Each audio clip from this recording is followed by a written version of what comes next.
Are we a nation that tolerates the hypocrisy of a system where workers who pick our fruit and make our beds never have a chance to get right with the law? Or are we a nation that gives them a chance to make amends, take responsibility, and give their kids a better future? President Obama lays out what he will do about immigration. I'm Dwayne Brown tonight on KPBS Evening Edition. Details of the plan, reaction from lawmakers, and from those who might benefit. Also tonight, state regulators rule on a plan to settle costs for shutting down the San Onofre nuclear plant in the North County. We'll look at what it all means for consumers. And we'll hear what UC San Diego students are saying about today's vote to increase their tuition. KPBS Evening Edition starts right now.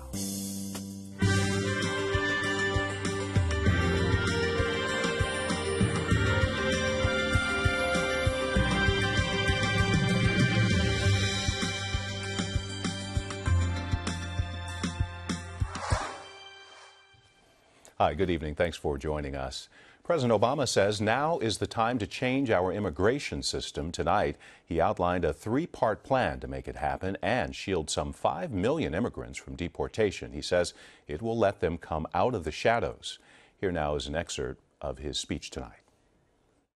But today, our immigration system is broken, and everybody knows it. Today, we have more agents and technology deployed to secure our southern border than at any time in our history. And over the past 6 years, illegal border crossings have been cut by more than half. Although this summer there was a brief spike in unaccompanied children being apprehended at our border, the number of such children is now actually lower than it's been in nearly 2 years.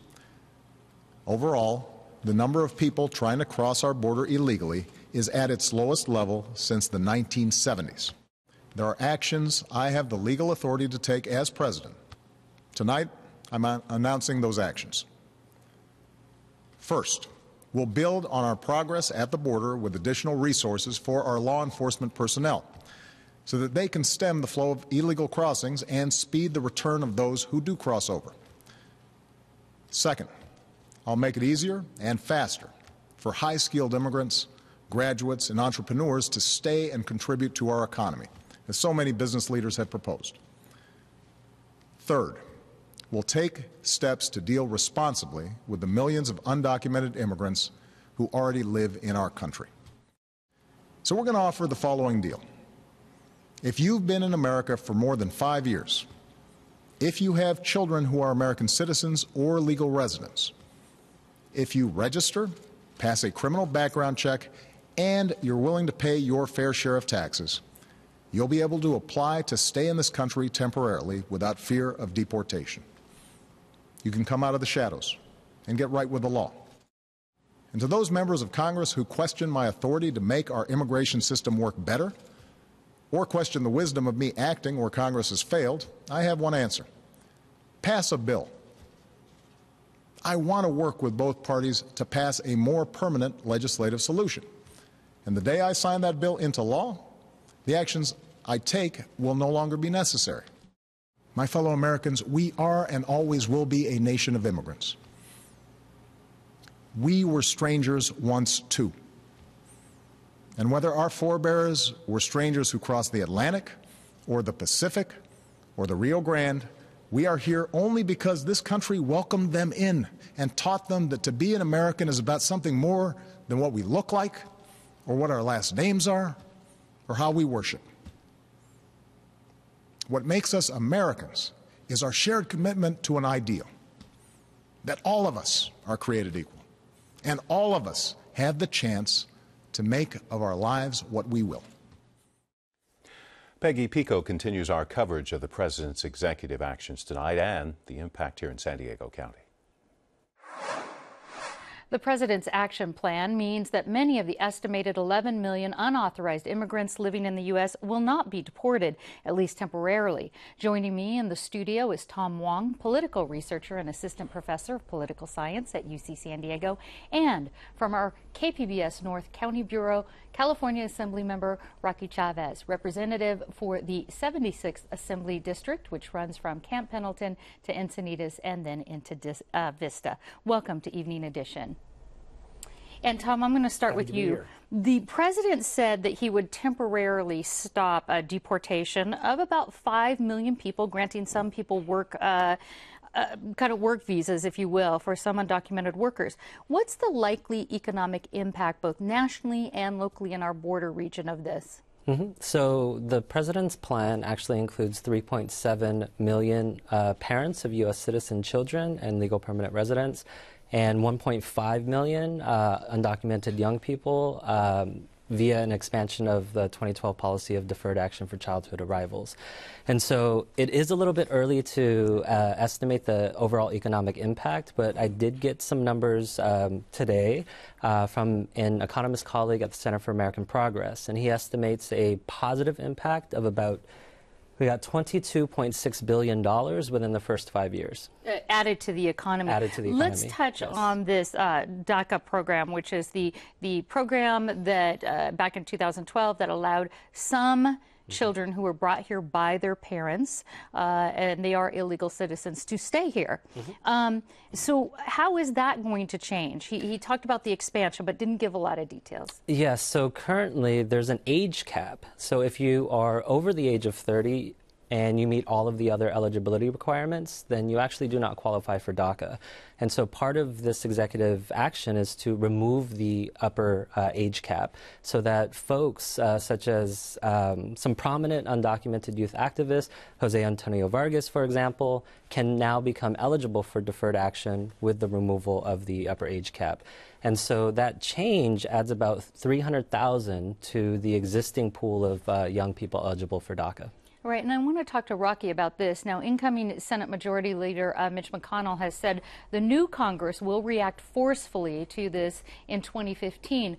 What can the GOP legally do to block this executive action, and why wait until January? Well, I think that the GOP's action is going to be more favorable than currently laid out. Because if you actually look at the first point that the president made, he talked about securing the borders. His second point that he made, talking about the value of high-skilled workers, as Congressman Issa mentioned, that's something that we've been trying to do for some time. Now, as the president identified in his speech, he talked about the undocumented workers. I agree with Dr. Wong that it would be a huge economic positive impact to the economy of the United States to support that. The only concern we have as Republicans is that it's temporary. What we really need is have a permanent solution, something that's stable. Because if you look at workers, in particular in the farm agriculture industry, farmers need to make sure they have a stable workforce. As it's currently is outlined now, it's very unstable, which has huge impacts in the economy. And then if you look at families, Republicans are all about the good of families. And by having an unstable temporary situation is not good for the development of children. So if you could recap, what's your overall reaction to the president's action plan? My reaction is great. He has a plan coming forward. I think it's important, though, that it goes through an appropriate process because his actions alone are temporary. At best, it may go for 2 years. Well, it would be much better for the president to work with Congress, as we have in California. 2 years ago, AJR 3 was passed by the Assembly Democrats and Republicans and supported by the governor that we submitted to the Washington, D.C. over 2 years ago. So California's taken a leadership role in this for some time. And they have. And the president mentioned that, even Ronald Reagan, George H., and George W. Bush used executive action for immigration reform. So why are Republicans against it this time around? And not all Republicans, but the ones that have been making some noise. Well, you actually answered it yourself. Some Republicans are making a bunch of noise about this. Many Republicans, and I'm one, a very conservative Republican and proud Republican, see the value of immigrants to our society. We just want to make sure that we take care of the rule of law and it's respectful. And one of the terms, I'll even go back to the president. His position one was securing the borders.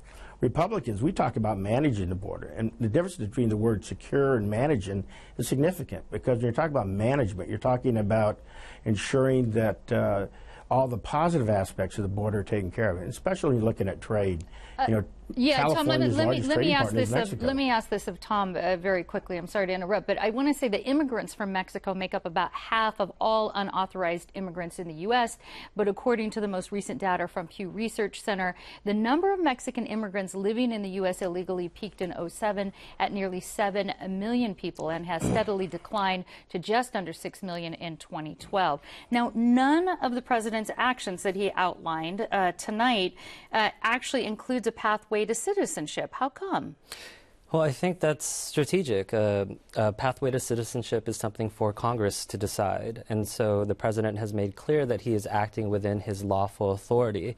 And what we see in this plan is not a pathway to citizenship. It's not changing or making immigration laws. It's simply exerting his prosecutorial discretion when it comes to deportation. And I should add that for the parents who actually are eligible for this, a U.S. citizen child now who turns 21 in the future would be able to legally petition for their parents to come to the United States and stay. Right. So this is sort of fast-forwarding that process, and these rules are already on the books. All right, and unfortunately, we are out of time. I want to thank State Assembly Member Roque Chavez. Thank you so much for joining us, and also political researcher Tom Wong. Thank you so much. Now, immigration activists all over the state held watch parties tonight for the president's announcement. One of them was at the office of Alliance San Diego in North Park. They say the plan is just a temporary fix, and they're still striving for comprehensive immigration reform. KPBS reporter Jill Replogle was at a watch party in Vista. She joins us now by phone. Jill, can you hear me?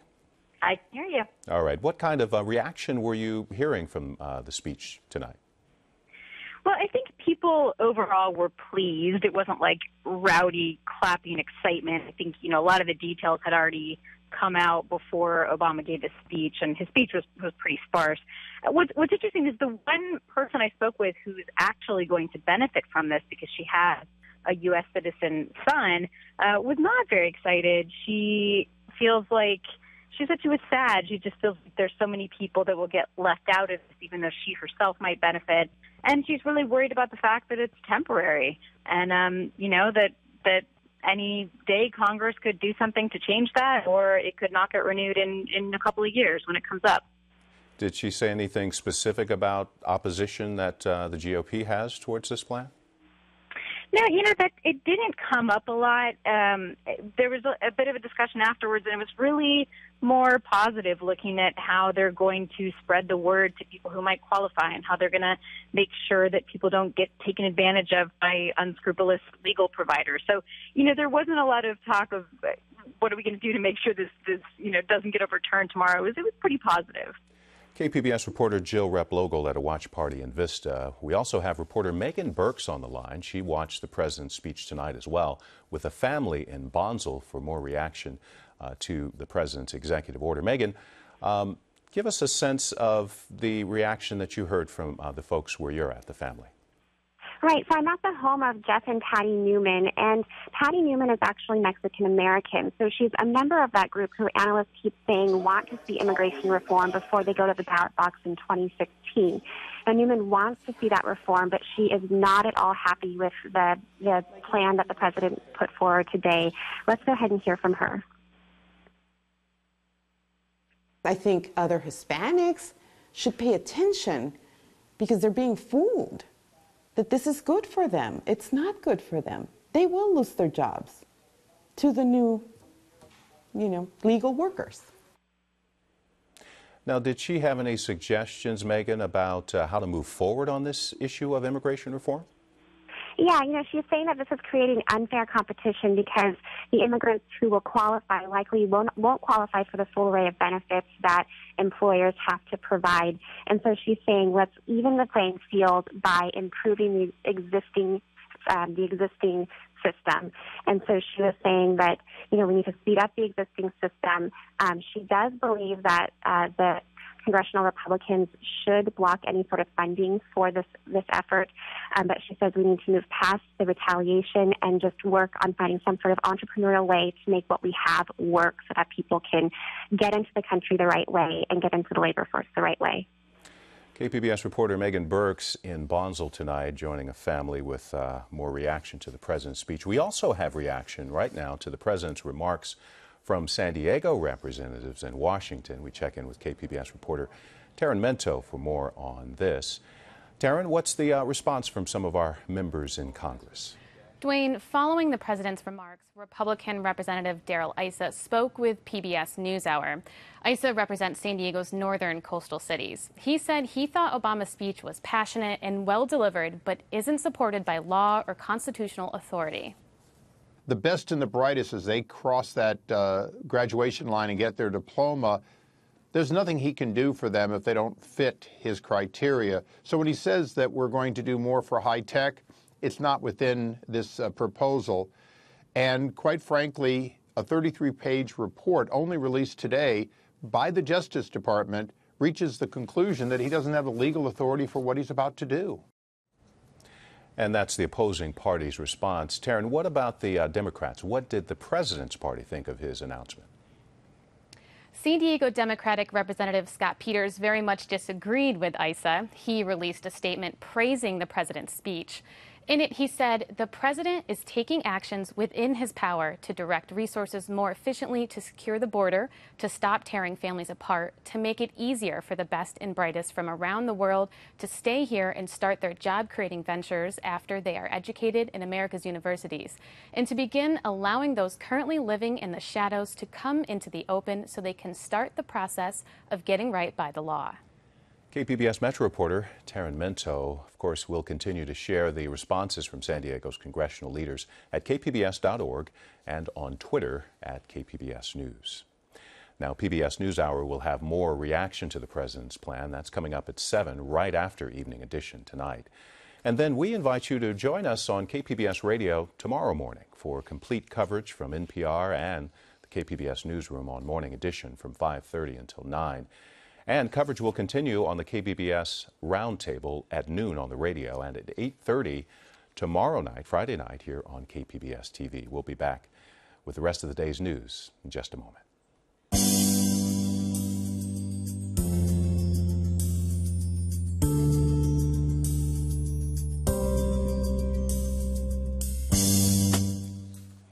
State utility regulators have approved a plan outlining who pays for the closure of the San Onofre nuclear plant in the North County.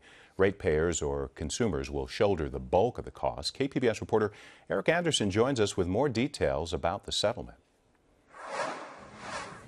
Eric, what are the numbers and how much will consumers pay?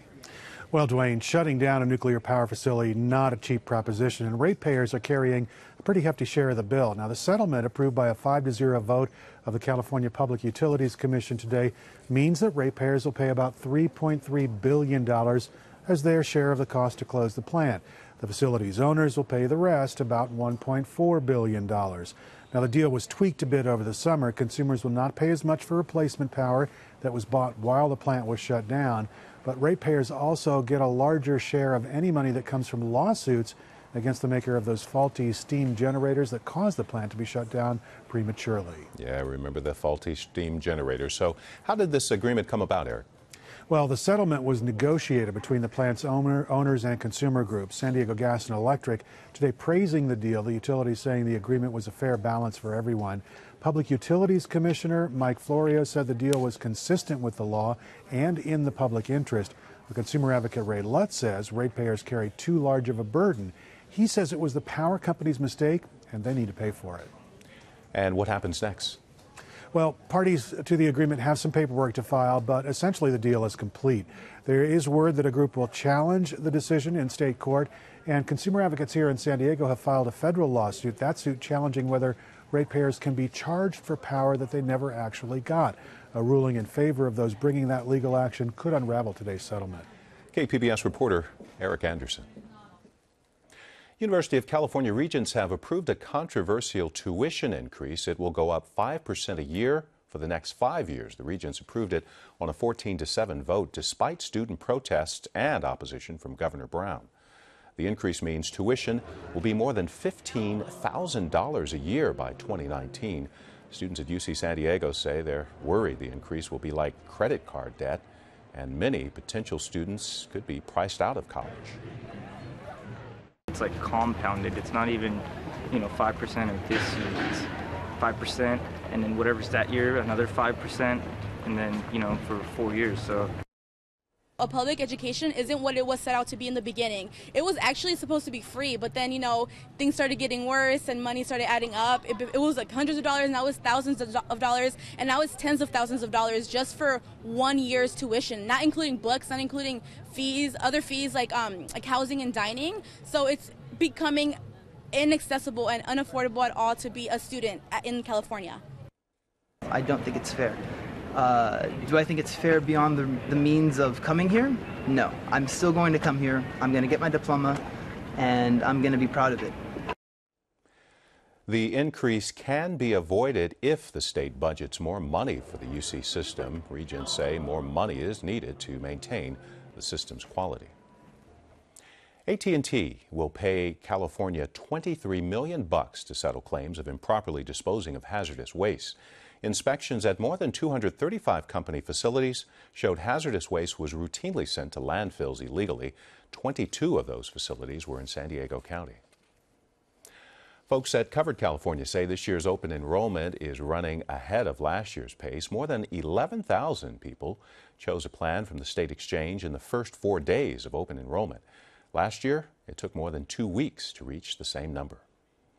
A chemistry instructor at the University of San Diego has been named California's Professor of the Year by 2 national organizations. Mitchell Malachowski is one of 31 professors honored by the Carnegie Foundation and the Council for Advancement and Support of Education. He's known for promoting undergraduate research.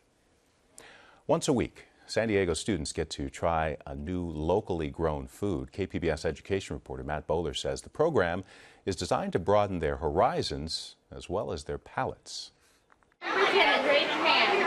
The unmistakable sound of school children chatting and giggling at lunch. It's one of those noises that remains constant across generations. If you went to elementary school, you remember that sound. It reminds you of how much fun your goofy little friends were. And many times, how horrible the food was. But today, the food can actually be good. And in San Diego Unified Schools, part of that is thanks to the district's Farm to School program. Making lunch doesn't start in the cafeteria. It starts here, on the farm, with farmers like Ron Sahu. Persimmons are an interesting fruit. I mean, they kind of look like apples at some level, but they're not. They are actually a fruit from Asia. He's an organic persimmon farmer. He grew about 10,000 pounds of Fuyu persimmons, and San Diego Unified bought them all. But before the kids see the persimmons on the menu, they see them in the classroom. This is Miss Huntsman's 4th grade class at Normal Heights Elementary. Every single one of San Diego County's 42 school districts has some kind of farm-to-school program, but San Diego is the only district to have a full-time farm-to-school specialist. And they have 2. Catherine Spencer is one, and she spends every day hunting for San Diego County's best organic produce. I think this is a really big opportunity that we have as people who are committed to childhood health in getting them to try new things. The Farm to School program tries to buy locally as much as possible. They buy produce for more than 100,000 students. 15% of that is grown locally. They'd like that to be 100%, but as our Farm to School specialist says, that's just not possible. You know, we buy so much produce that we would clean out farms completely. So Spencer says what they've done is set up a tiered system to encourage local produce buying. Tier 1 is San Diego County grown. She says if they can buy produce in San Diego County, they will. Tier 2 is regionally grown. That means within a 250-mile radius of the district's distribution center. And last is Tier 3. That's California grown. Spencer says they try not to spend money outside of the state.